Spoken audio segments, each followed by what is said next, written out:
Welcome back, everybody, to another episode of Walk-Ins Welcome. We're going to help you get more patients, deliver better care, get repeat visitors, and scale your clinic up. That's what we're all about. I'm Nick. This is Michael. What is up, my brother? What's happening? Man, not a lot. We're doing this new thing that I'm excited for 2024. We're going to see how it works. Yeah. And it all kind of came out of, your church may do this, but definitely my church does this.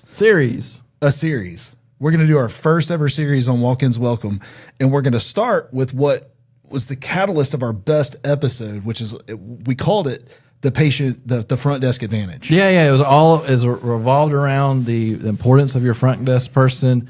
But it was just an episode, right? So it was like 20, 30 minutes, and we just kind of covered again. It's great information. You can go back if you want. But we decided, like, all right, so whether you're a go to church or not, a lot of churches or pastors follow like the sermon series approach. And it's, here's an overarching theme, and we're going to take it step by step, week by week. And just like we're going to do here, week by week, we're going to break it apart and kind of take the big elephant, put in the little, sizable chunks and make it actionable, because at the end of the day, it doesn't matter how much you listen, how much you read or anything. If you don't put any of it to action, it's just words. That's it. You got it.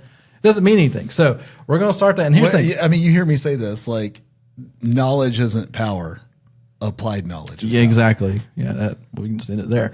But but here's the thing. We see stats. So if we see an uptick in people listening to our episodes, we might do some more of these series. Yeah. We'll see how it goes. We're not sold on this yet until we see how the responses are. And here's the thing. If you like this, please send us an email. We want that we want real feedback. We can make assumptions all day long, but when we hear from you, we know what we're doing right and what we're doing wrong. And we want to hear the bad too. Like, please tell us something bad. We generally hear good things from people, which I don't mind, but I like some criticisms, maybe. I'll take the feedback, positive or negative. But here's the cool thing. We're starting off our first series. Our first series is called Front Desk Marketing. Front desk marketing. So your main point of contact. And we're starting off the series, episode 1 of the series, or series 1, part 1, however you want to say that. It doesn't matter. It's called First Impressions Matter. Yeah. And I think it was funny because we live in digital, so impressions is part of our game, right? Like, we have to look at that metric. We don't really care about the metric, but we have to look at it. And so but first impressions really do matter, because at the end of the day, if you got them, you spent all that money and time to get that person into your office. Now it's up to the front desk person to convert it over. Michael, have you ever heard the comment, the wife sets the tone of the house? Yeah. Okay. Your front desk person sets the tone of the clinic. Yeah. That's the best way I can say it, is their demeanor, their action, their thought process, all of that. They set the tone of how that clinic is going to operate. I don't care what you say. You can be the leader. I guess another way to say it is the drummer is in charge of the band. Yeah. Right. Like, they're going to keep the tempo. They're going to be the one to set the pace. Right. Same thing with your front desk person. So they're going to have a demeanor about them that is, I'm actually glad you're here. I hate that you're sick, but thank you for coming in today. I'm going to be caring towards you, but I'm not the doctor. I tell a story. I don't think I've told it in a while, but when I was in college, I went to the University of Tennessee. We had an on-site clinic for students. That's convenient. And there was an older lady that she was in her 70s, right? And I remember going in there. I was probably 19, 18. It's my first time away from my home. My mom took good care of me, that kind of thing. First time you've been to a doctor without your mom with you. Yeah, something like that, right? Nerves. And exactly. And so I go in there. I feel terrible. I had the flu. I don't know what it was. I don't even remember. But I remember she was the nicest lady I'd ever met. I went in. I got what at the time they were just giving out Z-Packs like it was a Pez dispenser. Oh, I forget about Z-Packs. Z-Packs was like the hot item for. I don't hear about that much anymore. It came in the purple package and it had like a 5, 4, 3, 2, 1 thing. You know what I mean? Anyway, so I got a Z-Pack from whoever the doctor was, and this is an important note, doctors and clinics. Like, I don't remember the doctor. I remember the front desk lady. That's the story that's being told right now. It's not what you say. It's how you make people feel. When I was checking out, I still felt terrible. And I said something. I don't remember what I said, but I remember what she said. And she goes, well, everybody should feel like an 8-year-old child when they're sick. right? Like taken care of like a kid when they're sick. And I just remember that. It stuck with me. I bet they still offered you a sucker too. I don't remember. I just remember her. I remember her and I remember what she said. Anyway, the point is like her demeanor, I felt terrible. Guess what? Clinics, these people don't always feel good. If you're a chiropractor, their back hurts probably. Yeah. Right? If you're in urgent care, for sure, they're in there because they don't feel good or they're with somebody that doesn't feel good. I'll tell you, because I've been to a chiropractor. I don't know if it was intentional or not. Like, love the chiropractor. But the lobby seats are the hardest seats I've ever sat in. They're like McDonald's table seats. And they're like straight. And I even joked with the receptionist. I was like, y'all are just pulling the pain out of us, right? And she laughed. She said, yeah, they're not comfortable, but you don't sit there very long, do you? I was like, no. See, let's spin that, right? Hey, it's designed to get you up and out of your seat because you're about to come back here anyway. Exactly. There's no waiting. I love that you brought up the seats anyway, because the next thing that I wanted to talk about just at this point was just the visual impact. Well, I think the front desk person is the one who's going to get out there and make sure that the magazines are straight and to make sure that the chairs are where they need to be and that there's no stains on the seats. And, I'm not saying that they're the ones who clean the place. That's not what I'm getting at. But their demeanor, they're setting the stage. That's part of the stage being set. Well, because here's the thing. So the front desk person has a lot of pressure on them. Yeah, they do. They do. Like, because they'll either have, pay them well. Yeah, and be nice to them. They take the brunt. Like, they are your filter. Right. I mean, they basically they are experiencing the same level of junk as like a person at a fast food restaurant taking an order. Like, it's not fun. They're not cooking the food, but they're taking the money. They're taking the money and they're taking the order, and they're the ones that get looked at if the order is bad or wrong and chewed out. And if you're on TikTok, slapped in the face. That's right. Some of these there's one trend right now I am so angry at on TikTok. Ooh. Because I think it's stupid. Okay. I get tired of people doing stupid things at the expense of somebody else. And this is minor, but it annoys the heck. Sorry, sidetrack. There's a stupid trend right now on TikTok where you're in a off-road jacked up vehicle, like lifted truck or whatever, and it shows them pulling up to the gas station, hopping out of the gas station, acting like big and cool, busting into the gas station convenience store, filling up their icy or slushy until it overflows, walking back out and chunking it at the front windshield of their vehicle and then driving off. That's the trend. And it's happening everywhere on my TikTok. At their own? On their own vehicle. I don't even know what to do with that. Sorry, I can't even process it. Every time the first time I watch it, that's stupid. Next time that pops up on your feed, you got to send it to me. Well, it's going to pop up now because I just talked about it. So, but anyway, side note, some of these trends drive me crazy. Like, why? You're slapping your front desk person is one of those trends. Let's not start that one. Well, let's talk about kind of like some key areas. I know that you have your own key responsibilities for your front desk person, and they may not line up with these. These are kind of overarching, right? So, hello, greeting the patients. Yeah. Like with a smile. Mm-hmm. Hey, did you check in online? I got you right here. Yeah. Did you save your spot online? Oh, we were expecting you. Oh my gosh. Just think about that. Oh, hey, Nancy, we were expecting you. I mean, how cool would it be? I walk, hey, Mr. Ray, glad you're here. You are set for 9:30. We are right on time. So look for a call from me in the next 5 minutes. Man, when I check in online at AT&T, which I don't do very often, but when I do, there's a big TV up there and it's got my name. Like, they didn't do anything, but like, I know they got me. And it goes back to their screen greets me. I'm a lot less apprehensive if I know if I've been communicated with that something's going to take longer than me just sitting in the dark. Right. But talking about the visual side, so you're giving a disadvantage to your front desk person if your lobby is cluttered. Like it's hard to navigate, like physically walk through. Yep, that's the environment. If it's just not clean, right? I hope your cleaning services come every night, because that would be gross for a medical office, in my opinion. Anyway, keeping it clean. Is the signage to get into the lobby obvious? Like, are they walking in a random door and they're like, "Is this where I'm supposed to be?" is the front desk person actually at a front desk and not in the back, right?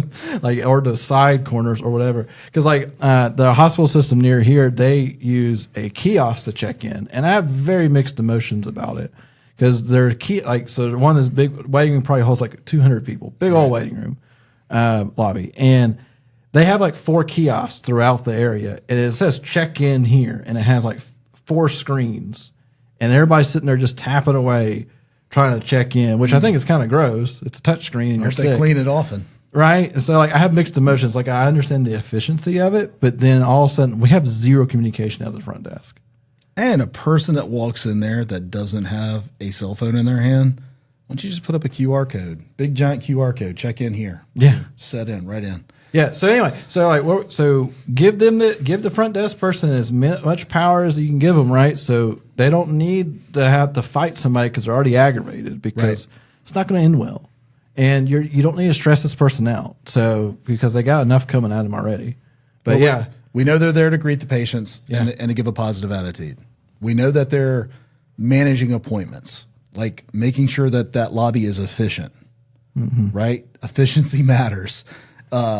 I can't tell you how frustrating it would be to be handed a clipboard, not spoken to. Here, fill this out. Like, pass, just fill this out. They don't care that I'm there. I get it, y'all. I know you're busy. I do. I really do. I mean it. I know you're busy. But just acknowledging a person, hey, good to see you. We're going to be right with you. We're going to need to get your driver's license and your insurance card, and I need you to fill this out. And if you have any questions, just come back up here. I got you. You know, thinking about, so obviously a lot of the urgent cares that we're talking to on this podcast and any smaller retail medicine style setups, chances are the distance from that front door to the front desk is probably short. Right. 30, 40 feet maybe. Yeah, it's not far. But I'm thinking about the ones that have larger areas. I've seen them just back around the corner and stuff. So my thought's always been, I really think they should for the larger ones, right? They should have like a dedicated desk at the very front door, kind of like the catch-all. Like, hey, welcome. What can we help you with? Blah, blah. Like, kind of catch them right there and say, let me just take care of you. That type of thing. I'm just thinking about that, but that's unique situations, because if you have that large of a waiting room, why do you have that many people waiting? Right? Are you not efficient enough? Going back to the efficiency side. But, well, I mean, that's the difference in an urgent care and a primary care. Yeah. You know what I mean? Or hospital. Or, when Heather was pregnant, all the gynecological, the OBGYN appointments that we went to. Yeah. I mean, there were 100 chairs in there. There was just women everywhere.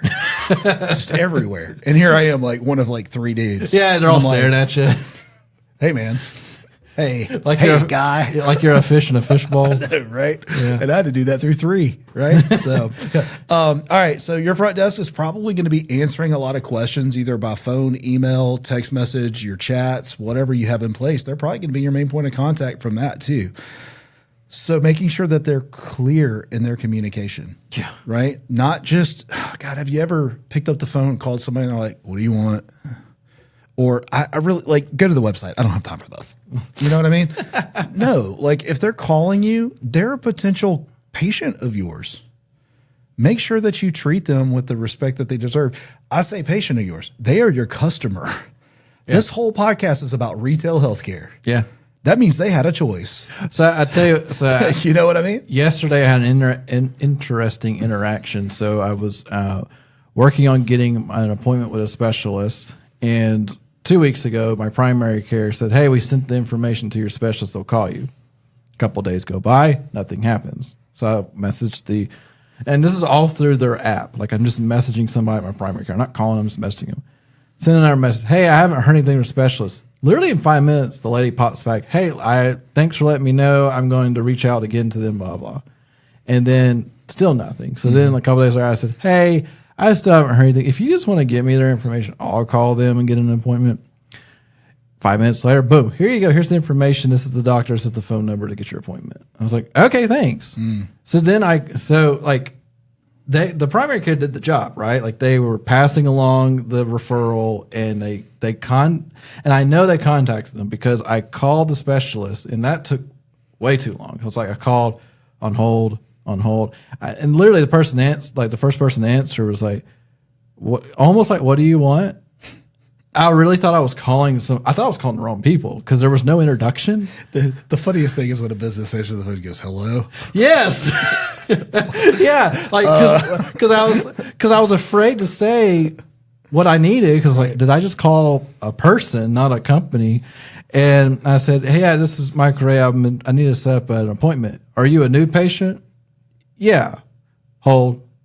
5 minutes later, new lady picks up the phone and she said, I can help you. And it's still no real introduction. So I'm like, I don't know who I'm talking to here. And I knew I got it right though when I said, yeah, I need to Michael around trying to get an appointment. She said, Mr. Rabb, I was actually going to just call you. I'm like, yeah, right. You're full of crap. but it gave me the comment. I was like, okay, I'm in the right spot. And I still didn't fully know until I said, what's your address? So I know where I'm going. And she said, I was like, okay, good. Philosophical question then.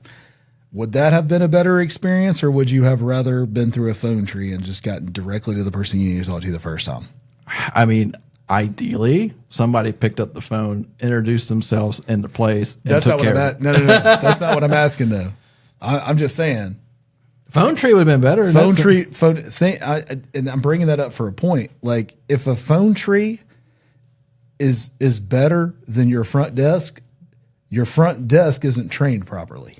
Yeah, there you go. That's the point I'm trying to make. Like, if I would have had a better experience with a computer than with a human, you're doing it wrong. You're in the patient care space. And if you want to test your skills of your front desk or your training, call your front desk. Call your front desk. Become a new patient and see what happens. Absolutely. Or have your spouse or child or whoever like that can call and you just listen.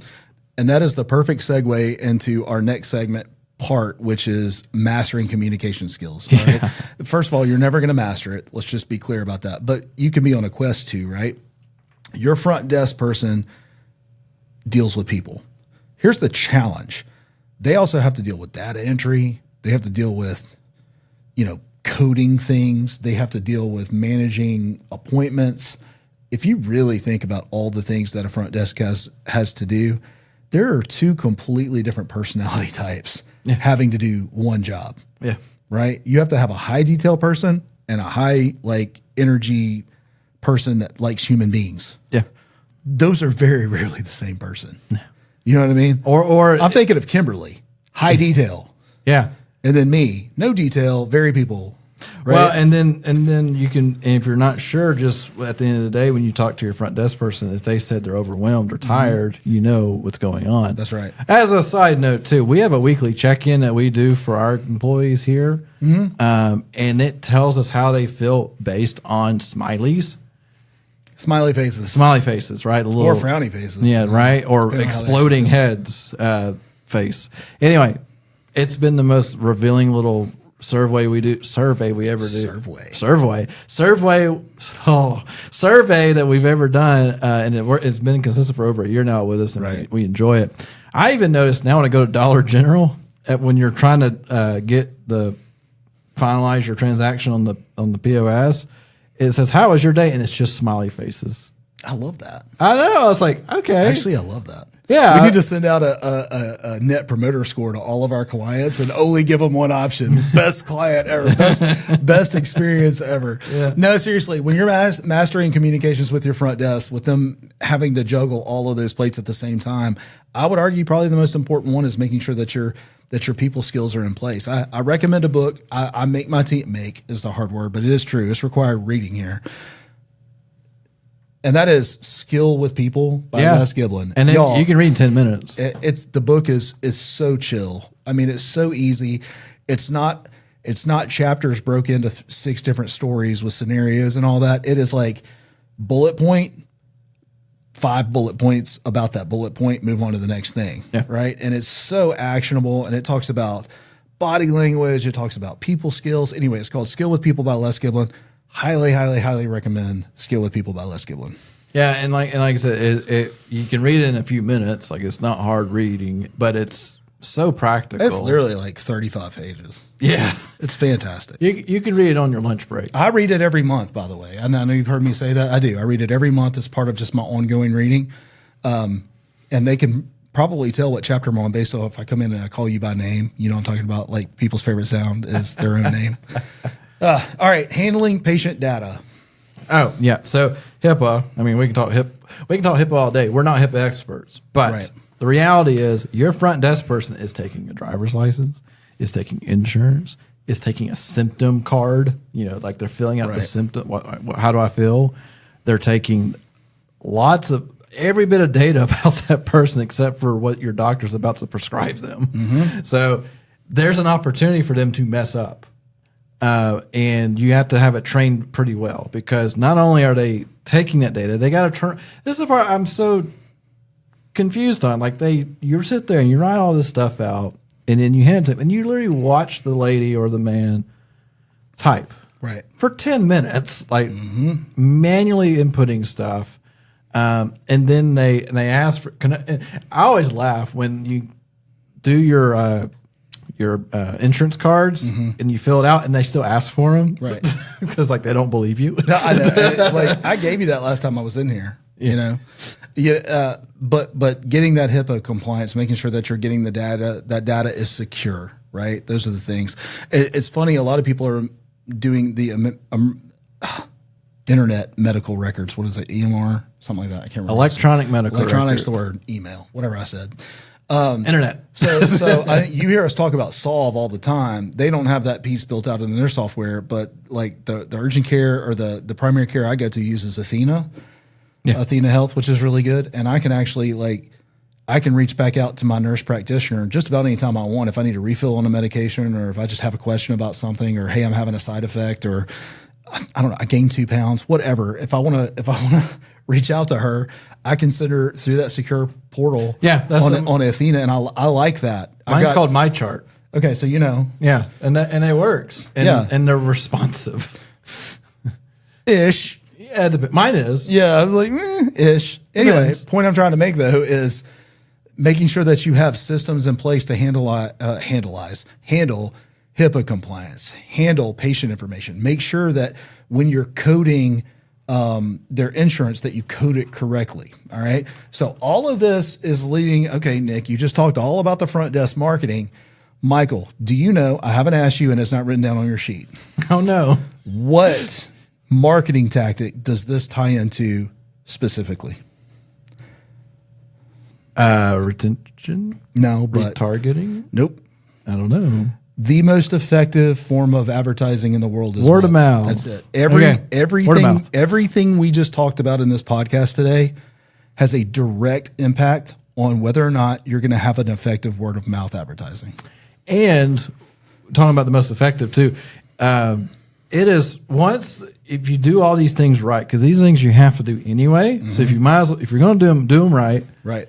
And the word of mouth piece is free, and now you don't have control over it. But you do to a degree. You have an influence on it.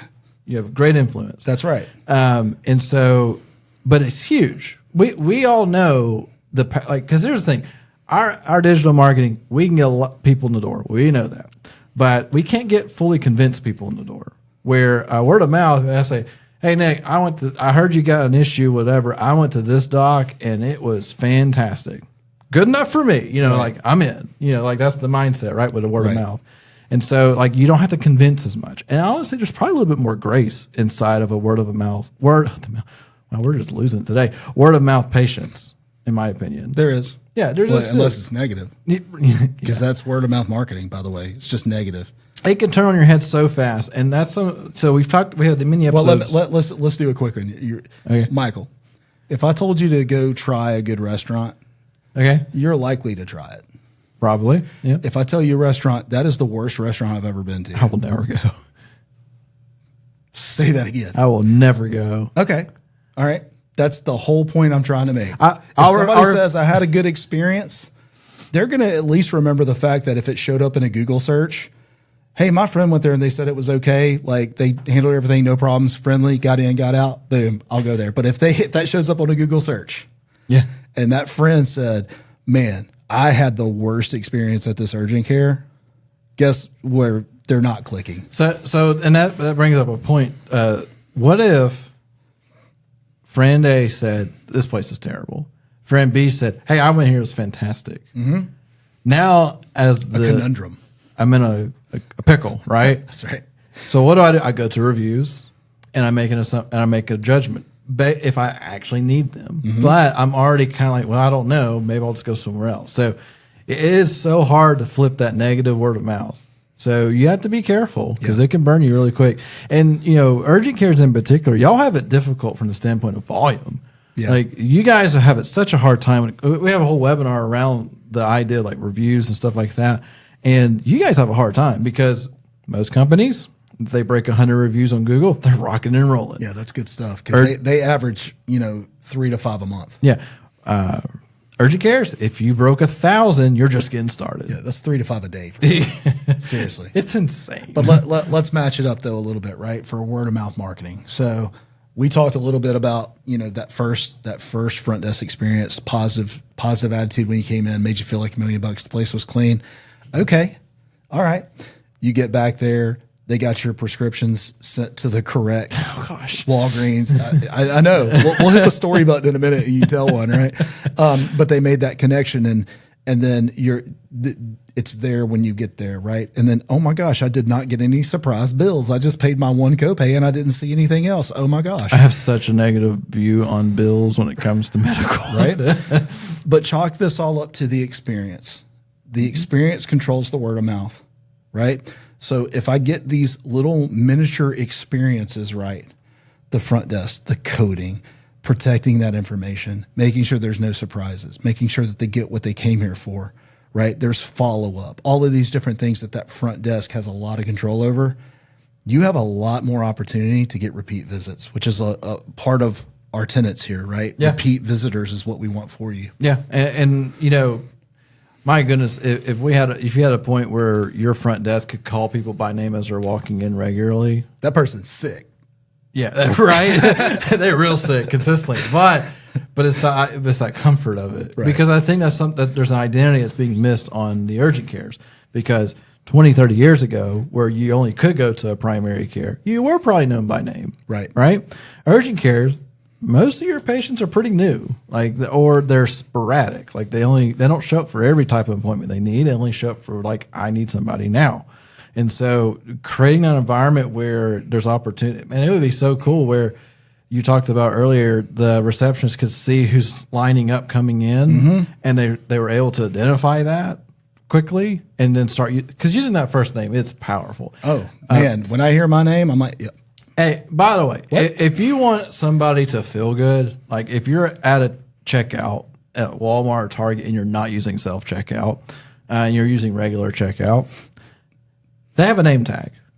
Mm-hmm. When they're done, when they're scanning or they're saying hi, you say hi plus their name. Thanks, John. Thanks, John. You have a good evening, Bill, John. Anyway, it'll throw them off, but they'll like it. Yeah, because I'm a person. They treat me like a person. It depends on the generation. Again, quick story. There's always one, right? Yeah. Connor worked at Publix grocery store, and he had to wear a name tag. And he would tell me, he's like, "Man, I hate it when people call me by my name." I was like, "Is that a generational thing?" He goes, "You don't know me. You don't know me. Why are you talking to me?" Like that's just being a teenager. I don't know. Well, and his generation Z, right? Oh, yeah. Right? Or whatever he is. Well, nonetheless, how did you enjoy our first installment? Give us some feedback. We want to hear back from you. hello@patientcaremarketingpros.com. We got 2 more episodes that are related to this. Here's something, too. We do have some interviews coming up that I'm excited about. Yeah, we got one really cool one that we were not expecting. That's right. Yeah. So very, very excited to have multiple guests that are lined up already for 2024. Yeah. And there's not a bad one in the list, y'all. Like authors, experts, we got the things coming. We're learning along with you. That's the best part of the podcast, in my opinion. Yeah, but we had one with a lady on the EIN stuff, and we're just like, wait, tell us more. Yep. So y'all stay tuned for future podcasts. We're going to sprinkle in some interviews while we're going through this series. It's a 3-part series. We're just now wrapping up First Impressions Matter. Got 2 more coming up behind this, sprinkled in with some interviews. But Michael, I'm super excited about getting this kicked off. Y'all leave us a review. 5 stars is great. Anything less than that, we're doing it wrong. Let us know. All right, guys. Well, thank you all again, and we'll talk to you next week. Have a great week.